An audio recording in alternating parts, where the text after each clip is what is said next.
So this is Baruch here at the Tikvan Elevator Colo, and I apologize. First of all, I have a little bronchitis or maybe would have cough, just call it cough. And the second thing is, I'm not really all that great at this. I'm doing the best I can, and I'm inviting you to come and learn with me. I want to bring this thing out again. I want to say this again. You can communicate with me at Bobby and Sharon. Let's put it this way: BOBBYAND Sharon 68 at gmail.com. If you have any questions, I think it got a little sideways because I can't write straight. But this is what it is: Bobby and Sharon 68 at gmail.com. Not hard to forget. So I guess easy to, whatever. I can't talk straight today. Today is election day. We're going to see what happens to America today. We're on page Kuf Yud Daled. We've been talking about the load of Mochen de Kadmos. Give me 1 second here. Mochen de Kadmos that are applied at the 4 different times that we say Kriya Shema. So let's look at this, and we've been talking about Kriya Shema Lamita, which is the weakest time, and we're going from there, moving upwards, and try to look at it more closely. Well, apparently, the Ariya Kodesh thinks that this particular part that we're going through, that we're going in this fourth drush, and that we've been going through from the very beginning, really, is to understand the placements of the Kriya Shema, what happens when we do it. Let's learn together a number of Mem Aleph. Well, I guess we'll read up here. So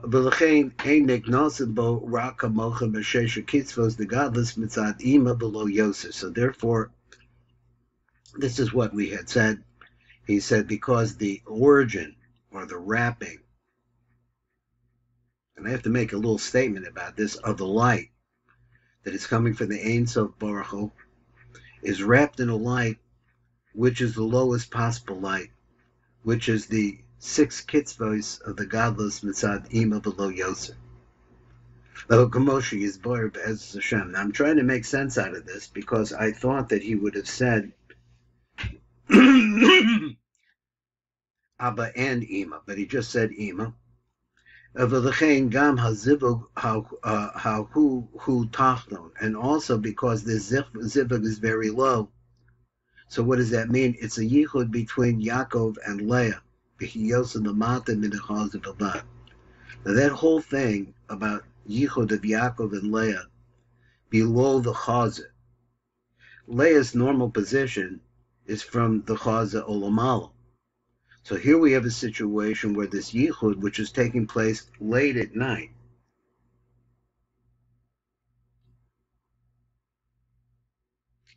is taking place between Yaakov, who is from the Chaza Ulamata, and Leah, who's from the Chaza Ulamala. But that's impossible.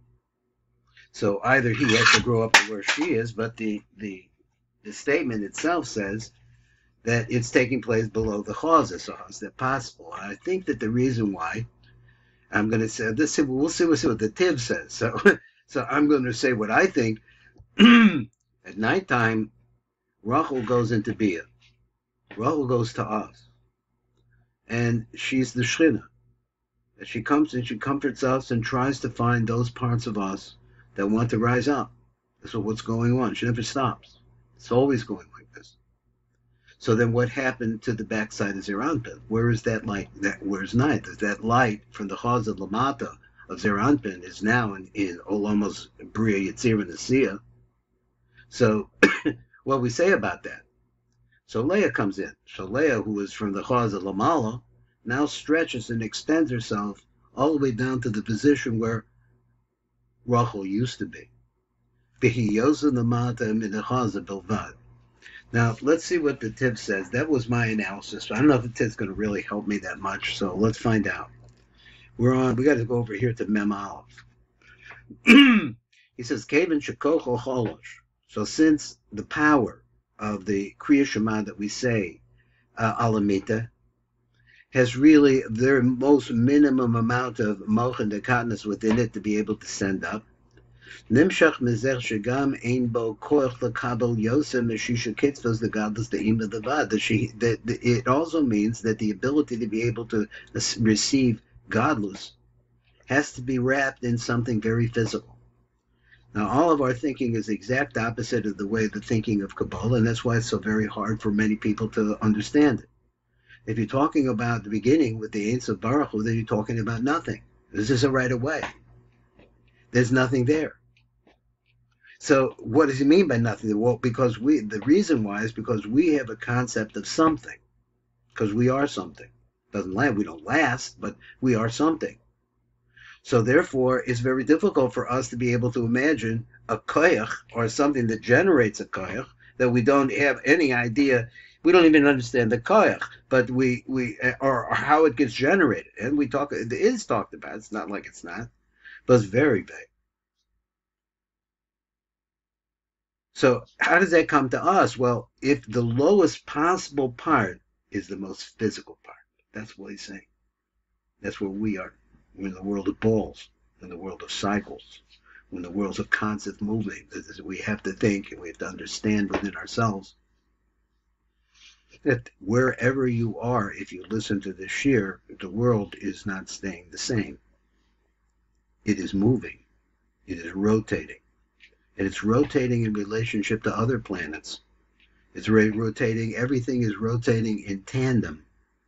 So as far as we're concerned, it looks like the sun is moving around, which it does, but in a different way than we understand that we're talking about right now. It has a different orbit. That we orbit the sun, or the sun orbits us. However it is, the key word here is orbit, moving in a circle, coming back to where it was, but never the same. So let's see what this is. They show Yosef Meshesha Kitzvahs the gods of the Im of the Vad. So all he can get, he does get Mochen the godless, but because of the weakness of the time, it's only that little small of the Mochen the godless the Ima, not of the. I guess he means that the Makif and the Panemi of Ima. He always has the Panemi of Ima. Now he gets the Makif, and that's all he could get, but nothing from Abba. Below Yosef is there because he can't handle it, because there's nothing there. V'keven sheyesh lo rak shisha kitzvos the godless the ima. So since he has only the 6 kitzvos of godless of ima, v'chein ein yicholin la'asos zivug meshubach. Then the yichud that he's going to make, and we're talking here about the yichud of Leah, and I'm always interested in this combination of names and try to get it straightened out in my mind. These different yichudim. He said, "L'chein." Let's go back a little bit. And Yecholin la'asos zivug meshuvach. He can't really make a high quality zivug because he doesn't have that much in him to begin with. Rak zivug hayoser cholish, but only the weakest kind of yichud.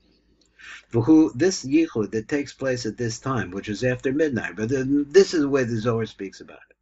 It doesn't necessarily mean the time that you go to bed. It means the time of going to bed.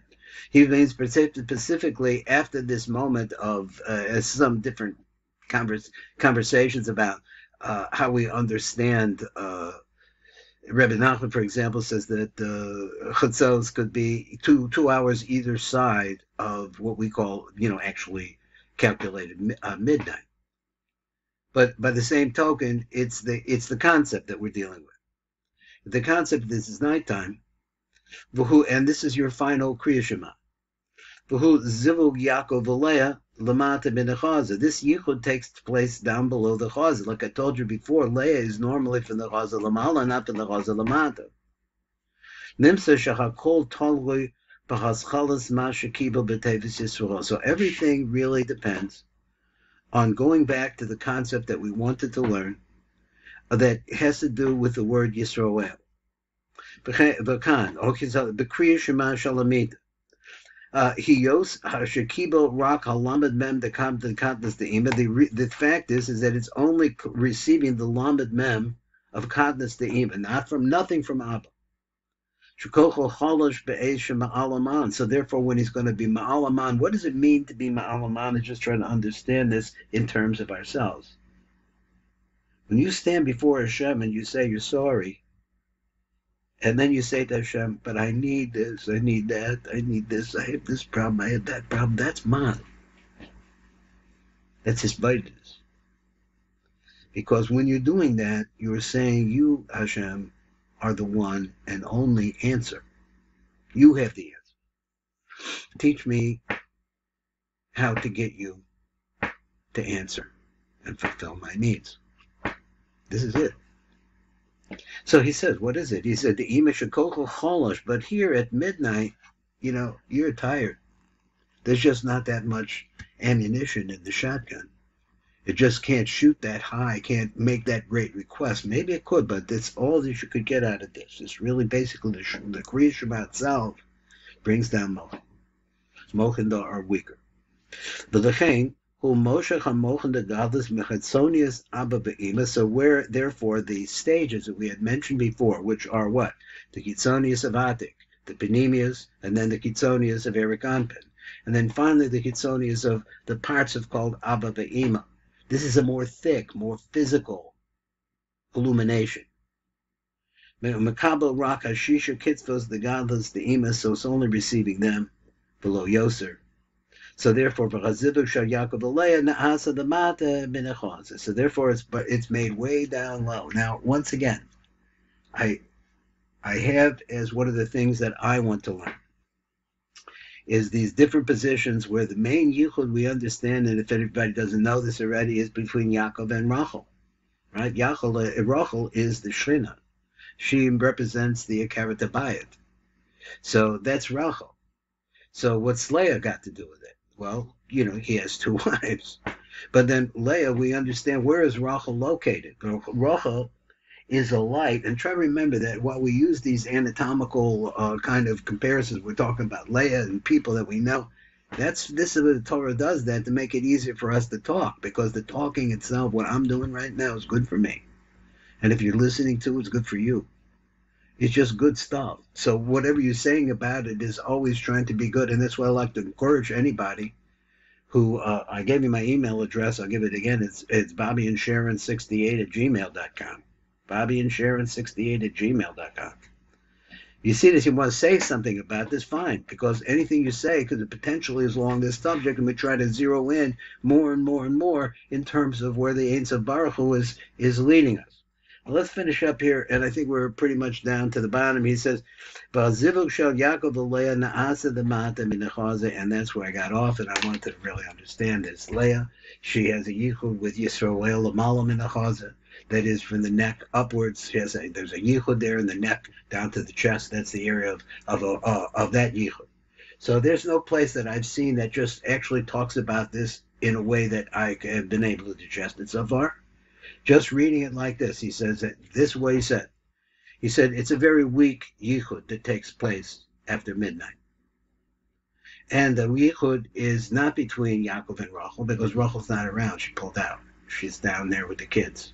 The kids are all a mess. She's now trying to straighten us out. So she's down with us while we're sleeping. That's where she is. And so Leah fills in the blanks. She comes all the way down from up above. And now she is in a position where she could make a yichud with Yaakov. Now, what's the purpose of this yichud of Leah? The purpose of the yichud of Leah is to prepare for the yichud of Rachel, because it brings shefa, because yichudim bring shefa, bring bracha. That's the whole idea. It's a big idea in Kabbalah here. This is that bringing things into oneness instead of bringing things into separation. Because the world is separate. This is olam haparud. That's a problem, not a good thing. This is that I have to have what I have, you have to have what you have, or whatever it is. Everything is separate. Men and women are separate, everything. The idea is to bring it together. What we do, when you bring it together, it reproduces. Just like children, same thing. Men and women are very difficult to get along together because their vibes are just completely, totally not the same.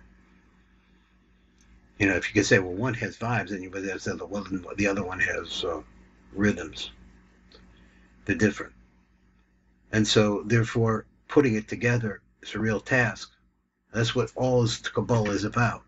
All Kabbalah is about making Yehudim, so many details to it. Well, the details straighten it out, make it more and more possible. Just like the Yehud that takes place between Yaakov and Rachel, and Chatzos Lila is a very weak Yehud because this is not the real position of Leah.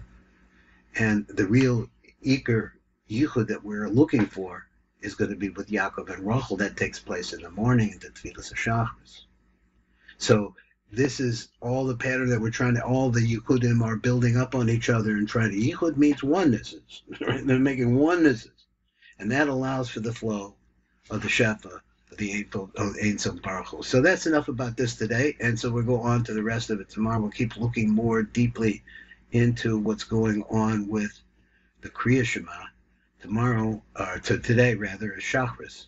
If you've been to Chakras, or if you're going to Chakras, or if you're learning about Chakras, we're going in that direction. We'll see you soon. This is Baruch Fleischman.